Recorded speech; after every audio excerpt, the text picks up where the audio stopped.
বাংলাদেশের হিন্দুদের উপর অত্যাচার, এটা কি ভুলে গেছেন আপনারা? ভুলে গেছেন? গত 3 দিনে কি হয়েছে বাংলাদেশে?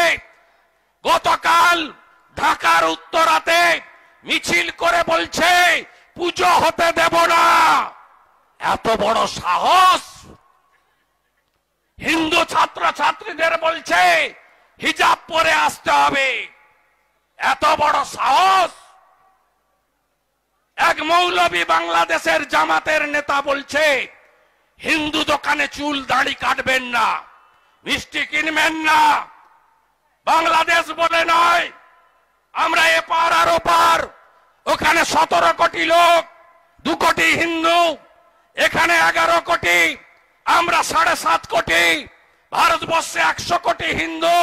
হিন্দুদের বাঁচার লড়াই, বাংলাদেশের হিন্দুদের সঙ্গে আমরা আছি, আমরা আছি। আজকে বাংলাদেশে যা করছে কালকে পশ্চিমবঙ্গে তাই করবে। ছাড়বো না মমতা ব্যানার্জিকে, ছাড়বো না মমতা ব্যানার্জিকে। নদিয়ায় পূজা বন্ধ করেছে, মালদায় পুজোর গেট, ইলেকট্রিকের গেট বন্ধ করেছে, সরবেড়িয়ায় মূর্তি ভেঙেছে। ছাড়বো না মমতা ব্যানার্জিকে, ছাড়বো না মমতা ব্যানার্জিকে। জয় শ্রীরাম।